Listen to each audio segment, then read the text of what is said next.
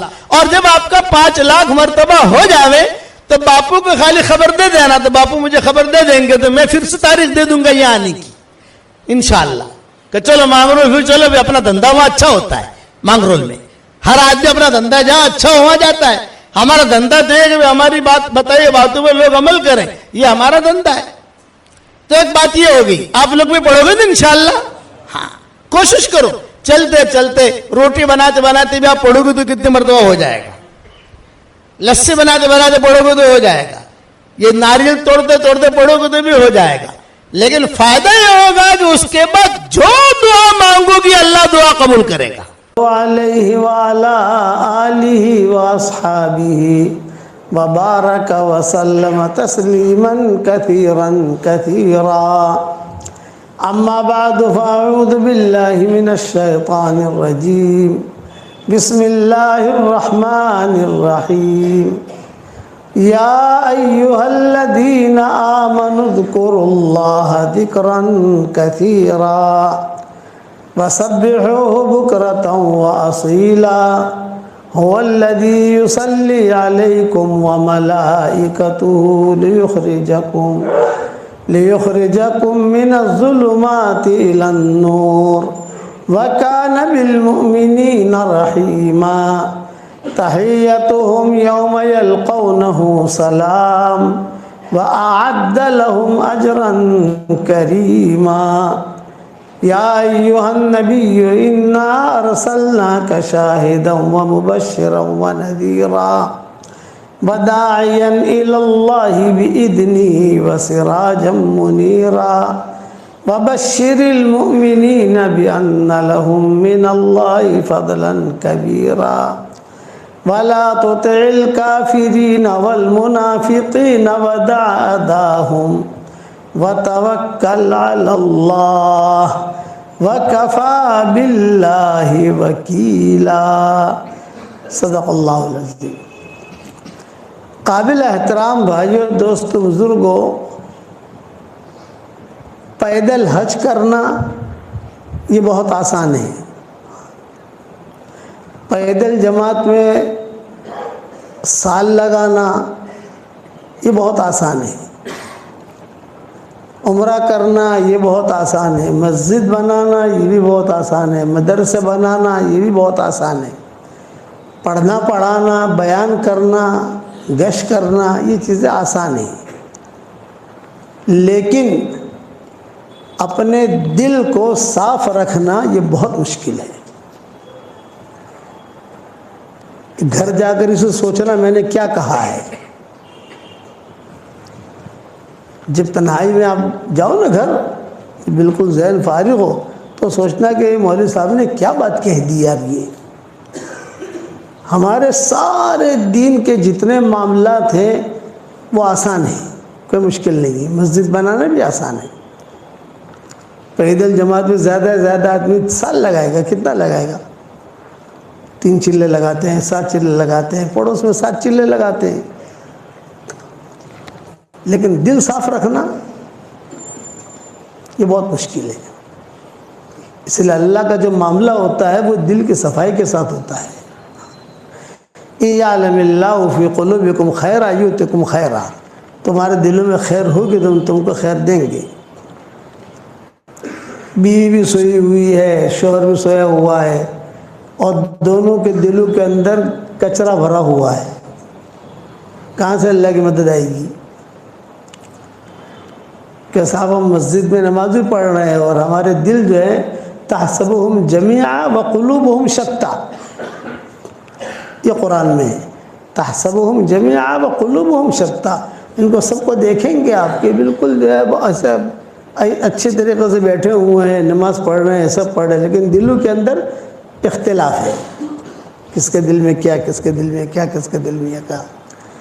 تو اللہ کا جو معاملہ ہوتا ہے وہ دل کے ساتھ ہوتا ہے. اسی لیے حدیث شریف میں آتا ہے کہ اللہ تعالیٰ تمہاری صورتوں کو نہیں دیکھتا, کہ تمہارے مال کو بھی نہیں دیکھتا کتنا مال ہے, لیکن ڈائریکٹ اللہ کی نگاہ انسان کے دل پر جاتی ہے. دل میں اگر گند بھری ہوئی ہے تو کوئی عبادت قبول نہیں ہوگی، اور دل صاف ہے تو عبادت بھی قبول ہوگی، دعا بھی قبول ہوگی۔ عشاء کی نماز ہم نے پڑھی اور دل کے اندر کچرا بھرا ہوا ہے، کسی کے بارے میں حسد ہے، کسی کے بارے میں بدگمانی ہے، کسی کے بارے میں کیا ہے، کسی کے بارے میں کیا ہے، تو کیا کہتے ہیں کہ نیکیاں مل جائیں گی۔ فرشتہ کیا لکھے گا کہ اس نے عشاء کی نماز پڑھ لی، فرض ادا ہو گیا، لیکن اس نماز پر جو نتیجہ نکلتا ہے وہ نہیں نکلے گا، وہ نہیں نکلے گا۔ اس لیے اس وقت میں یہ بنیادی چیز ہے کہ آدمی اپنے دل پر بھی محنت کرے۔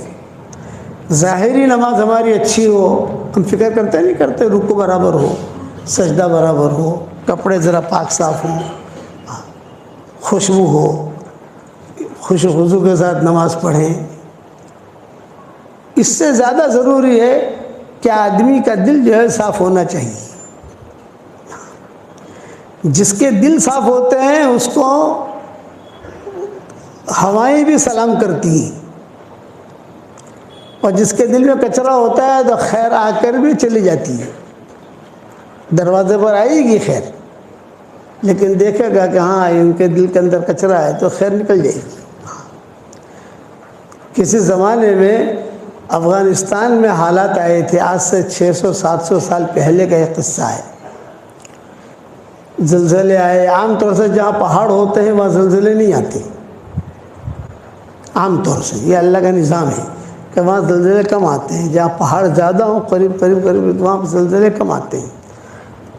وہ پہاڑ جو ہے وہ زمین کو ہلنے سے وہ روک دیتے ہیں، تو وہاں پہاڑ بہت ہے لیکن کچھ وہ حالات آئے ان پر 700 سال پہلے، کوئی لاوا پھٹا، آگ نکلی، اس میں پھر زلزلہ بھی آیا، کئی لوگ دائیں بائیں ہو گئے۔ تو ایک عورت اپنے چھوٹے بچوں کو لے کر وہاں سے پیدل تاشقند پہنچی۔ یہ سب بارڈریں ملی ہوئی ہیں، تاجکستان، ازبکستان، تاشقند، سمرقند، بخارا، ترمیز، نسائی، امام نسائی جہاں کے تھے، یہ ساری بارڈریں جو ہے ملتی ہیں۔ وہ بچ گئی ایک عورت اپنے بچوں کو لے کر، اس کا شوہر انتقال ہو گیا، اس کے ماں باپ مر گئے، بھائی بہن مر گئے۔ ابھی جان بچا کر اللہ حفاظت فرمائے، اس کو کہتے ہیں بوائق دہر، زمانے کا الٹ پھیر، کہ بیٹھا آدمی ہے اور اچانک جو حال آ گیا، اللہ حفاظت فرمایا۔ اس لیے حدیث میں دعا منگوائی کہ اللہم انی اعوذ بک من شر بوائق الدہر، اے اللہ زمانے کے الٹ پھیر سے تو میری حفاظت فرمانا۔ حدیثوں میں یہ دعائیں آتی ہیں، میں نے میری کتاب اللہ کی پناہ میں یہ دعا بہت اہتمام سے لکھی ہے، اور شاید میں نے اس کے بارے میں سبق بھی دیا ہوگا، یاد نہیں ہے ابھی مجھے، جیسے ہمارے واٹس ایپ پر سبق آتے ہیں اس میں میں نے کسی جگہ پڑھوایا ہے لوگوں کو۔ تو یہ عورت چلتے چلتے اپنے جان بچا کر، بچوں کی جان بچا کر، میں کس پر سنا رہا ہوں یہ قصہ؟ دل کی صفائی۔ میرے والد صاحب رحمۃ اللہ علیہ فرماتے تھے کہ ایک مشرک ہے، اگر اس کا بھی دل صاف ہوگا نا تو سب سے پہلے اللہ اس کو ہدایت دے دے گا۔ یہ ابا فرماتے ہے مشرک، لیکن دل اگر صاف ہے اور یہ دل سے جو لوگوں کی خدمت کرنا سوچتا ہے، یہ کرتا ہے، تو سب سے پہلا کام اللہ کی طرف سے یہ ہوگا کہ اس کو ہدایت ملے گی، کار خیر کرنے کی توفیق ملے گی، آگے بڑھتا رہے گا وہ۔ تو یہ لڑکی بیچاری پہنچی تاشقند اپنے بچوں کو لے کر، تو امیر تاشقند جو تھا یہ مسلمان تھا۔ سیدھی گئی وہاں پر، اور وہاں جا کر اس نے اس سے کہا کہ دیکھ میں جو ہے سید گھرانے کی ہوں، اور افغانستان سے چلتے چلتے چھوٹے بچوں کو لے کر آئی ہوں، میرا سارا گھر اجڑ گیا ہے اور میں سید گھرانے کی ہوں، تو میری مدد کر۔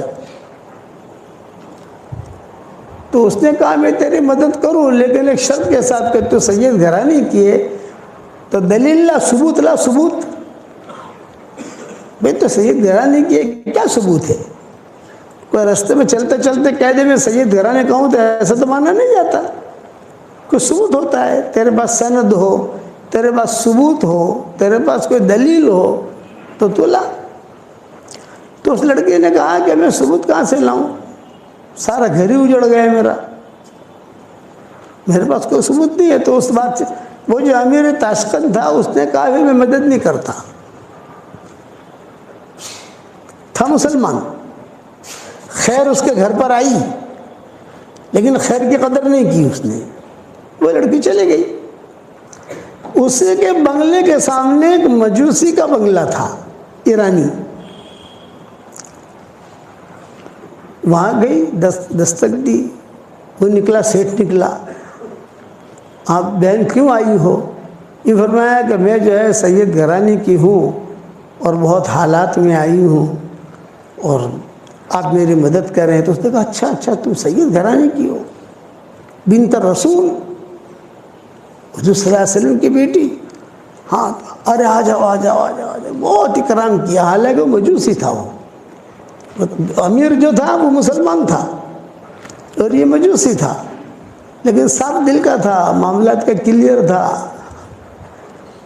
تو چنانچہ کتابوں میں لکھا ہے کہ دیکھو یہ 3 کمرے جو ہے وہ تیرے ہیں، تیری بچوں کے، تو آرام سے رہے جب تک تو زندہ رہے اور تیرے بچے زندہ رہے تب تک تو رہے یہاں پر. میری طرف سے اجازت ہے، کھانا پینا سب تجھے مل جائے گا، فکر مت کرنا. خیر لڑکی خوش ہو گئی کہ اس مسلمان نے مدد نہیں کی، یہ مجوسی نے مدد کی. رات کو وہ جو امیر تاشقند تھا یہ سویا. اس نے خواب میں دیکھا کہ جنت سجی ہوئی ہے، لدی ہوئی ہے، اور حضور صلی اللہ علیہ وسلم اس جنت کی چابی لے کر باہر کھڑے ہیں.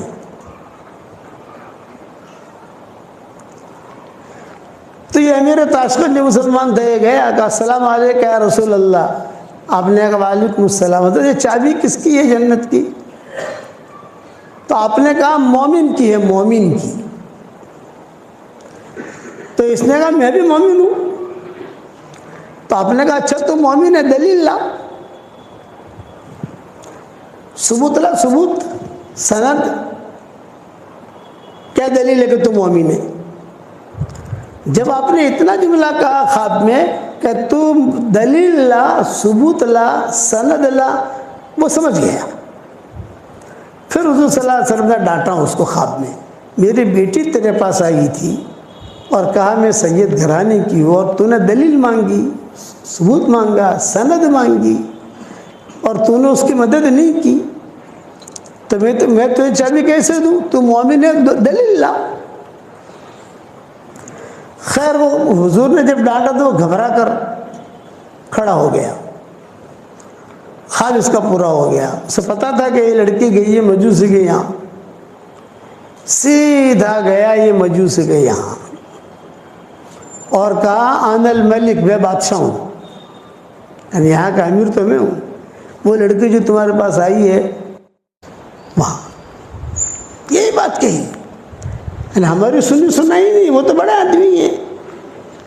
تو ساتھیوں نے کہا جو تم نے بات کہی ہے وہی بات تقی صاحب نے فلاں جگہ کہی. ایک چیز دیکھی میں نے وہاں کہ دل بہت صاف. اس لیے میرا یہ جملہ گھر جا کر بھی تھوڑا سا سوچنا کہ مولوی صاحب نے کیا کہا. یہ ہر کام آسان ہے، دل کو صاف رکھنا مشکل ہے، اور اللہ کی جو مدد آتی ہے وہ دل کی صفائی کے ساتھ آتی ہے. انما یتقبل اللہ من المتقین. دل صاف ہوگا تو خیریں سلام کریں گی آپ کو، جیسے مجوسی کو بھی اللہ نے ہدایت دے دی، دل صاف تھا اس کا، ہدایت مل گئی اس کو. اور جو مسلمان تھا بادشاہ، اور جس کا تعلق بھی بڑے بڑے لوگوں سے، لیکن دل میں کچرا بھرا ہوا تھا، تو اللہ نے اسے محروم کر دیا. پوری سیرت میں آپ کو یہ قصے ملیں گے، پوری سیرت میں. تو فیل ابن عمرو الدوسی تھے، ان کا دل بہت صاف تھا، بہت بڑے شاعر تھے، قبیلے بنی دوس. حضرت ابو ہریرہ اسی قبیلے کے تھے رضی اللہ تعالیٰ عنہ. یہ جب مکہ مکرمہ آئے تو مکہ مکرمہ یہ آئے حضور صلی اللہ علیہ وسلم سے ملنے نہیں آئے تھے. جیسے مشرکین مکہ آتے تھے مکہ مکرمہ عمرے کے لیے آتے تھے, طواف کرتے تھے, شرابیں پیتے تھے اور آ کر وہاں زمزم کا پانی پیتے تھے, اپنے اعتبار سے دعائیں مانگتے تھے, پھر چلے جاتے تھے. وہ اس اعتبار سے آئے تھے طفیل بن عمرو الدوسی. تو مشرکین مکہ کو پتہ چلا کہ طفیل آئے ہیں, طفیل آئے ہیں. بہت ہمارے علامہ اقبال کے سب معروف ہیں کہ علامہ اقبال کے اشعار, علامہ اقبال ویسے ہی طفیل بن عمرو الدوسی تھے. عربوں میں اچھے اچھے اشعار پڑھتے تھے تو لوگ جو ہے وہ جھوم جاتے تھے, بڑے بڑے اچھے اشعار پڑھے, بہت اچھے اشعار پڑھے, اور پڑھو اور پڑھو اور پڑھو. یہ طفیل بن عمرو الدوسی دل کے صاف, دل میں کوئی کچرا نہیں. یہ جب مکہ مکرمہ پہنچے تو مشرکین مکہ نے دیکھا کہ طفیل آئے, طفیل اتنا بڑا آدمی آیا ہے, بہت لبیب. ان کو کہتے تھے طفیل بن عمرو الدوسی کان شاعرا کان لبیبا, یہ ان کا نام تھا. کان شاعرا کان لبیبا, لبیب کا مطلب یہ بہت زیادہ عقل مند. معمولی اشارہ بھی سمجھ لے. تو مشرکین مکہ نے ان کو گھیر لیا اور گھیر کر یوں کہا کہ طفیل تم یہاں مکہ میں آئے ہو, لیکن تمہیں پتہ چلنا چاہیے ایک آدمی ہے جس کا نام محمد احمد ہے, وہ اپنے آپ کو کہتا ہے میں اللہ کا نبی ہوں, تو تم جو ہے اس کی بات مت سننا. اس کی بات میں اتنا جادو ہے کہ تمہارے شہر میں جادو نہیں ہے. تم جو اشعار پڑھتے ہو اشعار میں جادو نہیں ہے, بس اس کی بات تمہارے کان میں نہ پڑے. خوفنی, حدیثوں کو جملہ خوفنی, ڈرایا مجھے, بہت ڈرایا, بہت ڈرایا, اور میں ڈر بھی گیا. انسان جو ہے یہ تو کمزور ہے نا, کسی چیز کے بارے میں کچھ کہو کہ دیکھو بکری کو دیکھنا مت, بکری کو دیکھنا مت, اتنی بات تم چلاؤ تو لوگ یہ واقعہ دیکھنا چھوڑ دیں گے اس کو. انسان اثر لیتا ہے, جنات اثر نہیں لیتا. انسان جلد باز ہے, جنات جلد باز نہیں ہے. انسان جھگڑالو ہے, جنات جو جھگڑالو نہیں ہے. اسی لیے قرآن میں کہا وَكَانَ الْإِنسَانُ أَكْثَرَ شَيْءٍ جَدَلًا, انسان جھگڑالو. جنات کے بارے میں اللہ نے نہیں کہا یہ جھگڑالو ہے. وَكَانَ الْإِنسَانُ عَجُولًا, انسان جلد باز ہے. اِذَا مَسَّهُ الشَّرُّ جَزُوعًا وَإِذَا مَسَّهُ الْخَيْرُ مَنُوعًا, یہ انسان کی صفتیں بیان کی ہیں, جناتوں کی صفت بیان نہیں کی کہ ان کے یہاں جلد بازی نہیں ملے گی, ان کے یہاں جھگڑا نہیں ملے گا. بتھم بتھا تھوڑی بہت تو ہوگی, لیکن ہماری طرح جھگڑے نہیں ہوں گے کہ اس کو قتل کر دے, اس کو قتل کر دے, اس کا مال ہڑپ کر جاوے, اس کا مال ہڑپ کر جاوے. یہ چیز نہیں, اپنی زندگی گزاریں گے وہ. تو یہ انسان کے بارے میں کہا وَكَانَ الْإِنسَانُ أَكْثَرَ شَيْءٍ جَدَلًا. ان لوگوں نے جو مکہ والوں سے اتنا ڈرایا. تو طفیل بن عمرو الدوسی کہتے تھے کہ مجھے اتنا ڈرایا یار, میں نے کبھی کسی کی برائی اتنی سنی نہیں جتنے انہوں نے حضور کے کیے. اور پھر اتفاق ایسا ہوا کہ حضور صلی اللہ علیہ وسلم تشریف لائے حرم میں اور آپ نے نماز کی نیت باندھ دی. تو مشرکین مکہ نے کہا دیکھ وہ کھڑے ہیں, وہ ہے محمد, وہ بات مت سننا, وہ کھڑے دیکھ. اب میں اتنا ڈرا, میں نے کہا مجھے روئی لا کر دو کہیں سے روئی, طواف کرنا ہے. تو طواف کرنا ہے تو مجھے جو ان کی تم لوگوں نے ڈرایا ہے کہ اس کی بات تیرے کان میں نہیں پڑے, تیرے کان میں اگر اس کی بات پڑ گئی یا اس کی کوئی آواز پڑ گئی تو گیا. تو طفیل بن عمرو الدوسی کہتے تھے میں نے روئی لی اور روئی لے کر اپنے دونوں کانوں میں ڈالی اور میں نے بیت اللہ کا طواف شروع کیا. خدا کا کرنا, بیت اللہ کا طواف شروع کیا. تو حضور صلی اللہ علیہ وسلم جہاں نماز پڑھتے تھے وہاں قریب جب پہنچتا تو زور سے ہوا آتی اور وہ ہوا دونوں روئی نکالتی تھی. 7 چکروں میں ایسا ہوا کہ جہاں قریب جاؤں تو دونوں روئی جو ہے وہ ہوا نکال دے, اور حضور کے قریب سے گزروں تو کچھ نہ کچھ سمجھ گئے نا, آواز کان میں پڑ جاوے. اور بھاگ کر جا کر روئی لوں، پھر سے ٹھوسوں یہ کروں، لیکن جہاں حضور کے قریب جاؤں تیز ہوا آوے اور ہوا جو ہے وہ ہوا آ کر فوراً روئی نکل جائے۔ تو میں نے یہ سوچا، تو طفیل بن عمرو الدوسی کہتے تھے صاف دل کے آدمی تھے، کچرا نہیں تھا۔ آج آپ لوگ نیت کرو کہ ہمیں ہمارے دلوں کو صاف رکھنا ہے، اور بہت تنہائی میں بیٹھ کر یہ میرا مضمون سوچنا کہ پیدل جماعت میں وقت لگانا بھی آسان ہے، اور پیر کے پاس جانا بھی آسان ہے، مرید بننا بھی آسان ہے، مرید بنانا بھی آسان ہے، قرآن پڑھنا بھی آسان ہے، پیدل حج کرنا بھی آسان ہے، زکوٰۃ نکالنا بھی آسان ہے، لیکن دل کو صاف رکھنا یہ کڑا امتحان ہے، بہت سخت امتحان ہے۔ اذ ختم اللہ علی قلوبہم وعلی سمعہم وعلی ابصارہم غشاوہ، پہلے دل لائے، فی قلوبہم مرض فزادہم اللہ مرضا، دلوں کے اندر بیماریاں تھی تو بیماری کو اللہ نے اور بڑھا دیا۔ تو طفیل بن عمرو الدوسی کہتے تھے میں نے جب توب پورا کر لیا تو میرے دل میں یہ بات آئی کہ یار طفیل تو بہت بڑا شاعر ہے، لبیب ہے، سمجھدار ہے، ذرا محمد سے بات تو کرو۔ بیٹھ گئے حضور کے پاس، اور حضور صلی اللہ علیہ وسلم سے کہا کہ آپ کون ہیں، کیا چاہتے ہیں آپ کے گھر والے، آپ کے سب رشتہ دار، یہ سارے کے سارے آپ کی مخالفت کرتے ہیں۔ آپ نے فرمایا میں کچھ نہیں چاہتا۔ حضور صلی اللہ علیہ وسلم نے قرآن کی آیتیں پڑھنی شروع کی۔ قرآن تو قرآن ہے، قرآن ایسا کلام ہے کہ جس کا دل صاف ہوگا تو ڈائریکٹ دل پر اثر کرے گا، اور جس کے دل میں کچرا ہوگا وہ اس کا دل اثر کرے گا ہی نہیں۔ قرآن کا کوئی اثر نہیں ہوگا اس پر۔ اسی لیے حضور صلی اللہ علیہ وسلم دعا مانگتے تھے کہ اللہم طہر قلبی من النفاق، اے اللہ میرے دل کو تو پاک کر نفاق سے۔ اور نبی منافق ہو سکتا ہے بھائی؟ حضور دعا مانگتے تھے کہ اللہم طہر قلبی من النفاق، اللہم انی اسألک قلبا سلیما۔